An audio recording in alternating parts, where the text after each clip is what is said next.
Hello बच्चों, स्वागत है आप सभी का आपके अपने चैनल पर। तो आज हम पढ़ने वाले हैं पदार्थ वाला चैप्टर, है ना, हमारे आसपास के पदार्थ। उस चैप्टर में आज जो हमारा पर्टिकुलर कॉन्सेप्ट है वो कॉन्सेप्ट है द्रव्यमान और आयतन से रिलेटेड एक कॉन्सेप्ट जिसका नाम है घनत्व। घनत्व जिसे हम अंग्रेजी में कहते हैं डेंसिटी। तो हम पढ़ेंगे कि डेंसिटी क्या होती है ना, इसका ठोस, द्रव और गैस में ये किस प्रकार चेंज होती है, या ठोस, द्रव और गैसों का डेंसिटी किस प्रकार का होता है, उसे हम समझेंगे। तो बिना किसी देरी के स्टार्ट करते हैं, लेकिन क्लास को लाइक जरूर करना है, शेयर जरूर करना है। यूट्यूब पे नए हो तो सब्सक्राइब के बिना नहीं जाना। चलिए, तो density is equal to, density को डी से व्यक्त किया तो मास अपॉन वॉल्यूम, है ना।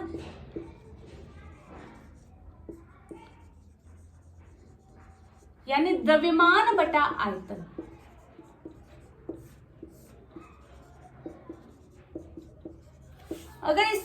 अगर हम किसी भी वस्तु के द्रव्यमान में उसके आयतन का भाग लगा दे तो हमें डेंसिटी यानी घनत्व मिल जाता है। इसकी परिभाषा पूछी जाती है तो अगर हम आयतन को 1 यूनिट ले लें, यानी 1 इकाई ले लें, 1 मीटर क्यूब ले लो, 1 सेंटीमीटर क्यूब ले लो, 1 मिलीमीटर क्यूब ले लो। अब आप सभी को पता है कि किसी भी संख्या में, मान लो मैंने 5 में 1 का भाग दिया तो क्या आया, 5 आया। मैंने 10 में 1 का भाग दिया तो भी 10 आया। किसी भी संख्या में 1 का भाग देते तो वही संख्या आती है। तो यहाँ पर आयतन अगर 1 यूनिट है, आयतन को 1 माना है, तो द्रव्यमान में आयतन का भाग देंगे तो क्या आएगा, द्रव्यमान ही आएगा। और आयतन 1 हुआ तो डेंसिटी क्या हो जाएगी, मास अपॉन 1, यानी density is equal to mass. तो जब आपका आयतन 1 यूनिट हुआ तब जो आपका द्रव्यमान है वही आपका घनत्व है। तो परिभाषा क्या हुई, परिभाषा हुई आपकी इकाई आयतन में उपस्थित द्रव्यमान को, इकाई आयतन में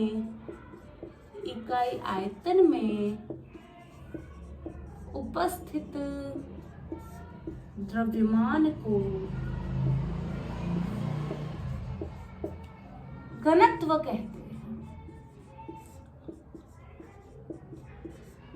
तेरा इकाई आयतन में, यानी तुम्हारा अगर आयतन 1 यूनिट है तो जो तुम्हारा द्रव्यमान है वही तुम्हारा घनत्व है।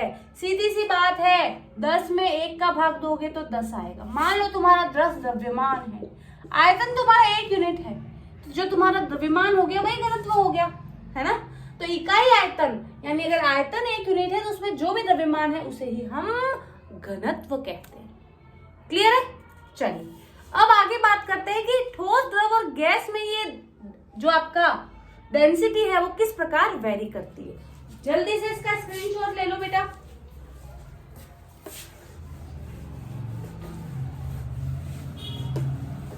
तो ठोस, द्रव और गैस में क्या होता है इसे समझेंगे।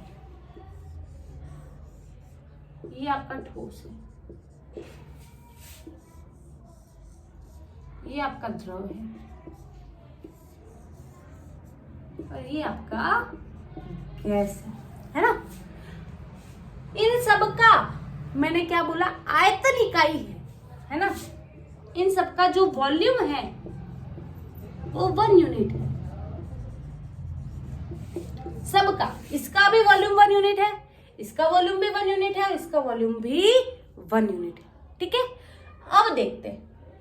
अब आप सभी को पता है ठोस में कण ठूस ठूस के भरोगे तो ऑब्वियसली कण ज्यादा ही आएंगे, ये पता है ना आपको।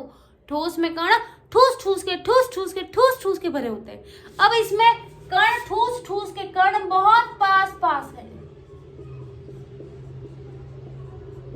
अब आप सभी को पता है कि अगर कण बहुत सा, अब एक बात समझो, मान लो कोई बस है, उस बस में एक सीट पे 2 इंसान बैठ सकते हैं, ठीक है। लेकिन अगर आप उस बस में एक सीट पे 2 या 3, 2 की जगह 3 या 4 इंसान बिठाओगे तो ऑब्वियसली इंसान उस बस में ज्यादा होंगे। अगर इंसान ज्यादा है तो उनका द्रव्यमान भी ज्यादा होगा, ठीक है। इसमें कण दूर होते हैं, है ना। अब कण कम है, ठोस की तुलना में कण कम है तो उनका जो द्रव्यमान है वो भी कम होगा। चलिए, गैस में बात करते हैं। कण बहुत दूर होते हैं, बहुत दूर होते हैं। कण बहुत दूर दूर होते हैं, कण बहुत कम है तो द्रव्यमान बहुत कम होगा। यानी हमको पता चला कि इन सबका आयतन तो एक यूनिट है, क्योंकि ठोसों में कण बहुत ज्यादा है, इसीलिए ठोसों का जो द्रव्यमान होगा वो अधिक होगा, है ना, m ज्यादा होगा। इसकी तुलना में यहाँ पर m थोड़ा कम होगा। m यानी मास, द्रव्यमान, और यहाँ पर m और कम होगा, है ना। यानी अभी हमने कहा density is equal to mass, कब? जब आपका वॉल्यूम, आयतन 1 यूनिट है। यही तो अभी हमने डेफिनेशन पढ़ी कि density is equal to mass, घनत्व और द्रव्यमान एक ही होगा। कब एक होगा? जब आपका आयतन 1 यूनिट होगा। इन सब का आयतन 1 यूनिट है, लेकिन देखो यहाँ पर मास ज्यादा है, यहाँ पर इसकी तुलना में कम है और यहाँ पे सबसे ज्यादा कम है। तो जो मास है वही डेंसिटी के बराबर है, क्योंकि यहाँ पर वॉल्यूम 1 यूनिट है। इसका मतलब यहाँ पर डेंसिटी ठोस में ज्यादा होगी, द्रव में कम होगी और गैस में सबसे कम होगी।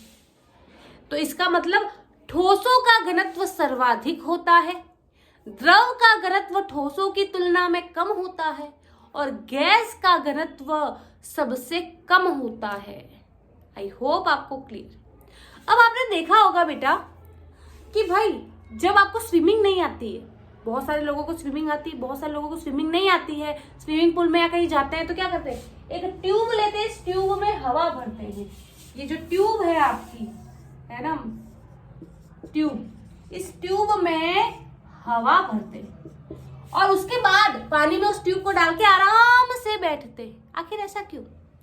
तो जिस वस्तु का घनत्व कम होगा वो हल्की होगी और जिस वस्तु का घनत्व अधिक होगा वो भारी होगी, और हल्की वस्तु हमेशा भारी वस्तु पर तैरती है।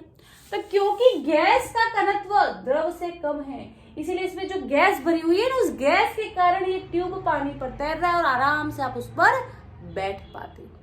आई होप आपको डेंसिटी का कॉन्सेप्ट क्लियर है ना। क्लास को लाइक जरूर करें, शेयर जरूर करें, यूट्यूब पे नए हैं तो सब्सक्राइब के बिना ना जाए। मिलते हैं नेक्स्ट क्लास में, तब तक के लिए बाय बाय बच्चा, टेक केयर बेटा।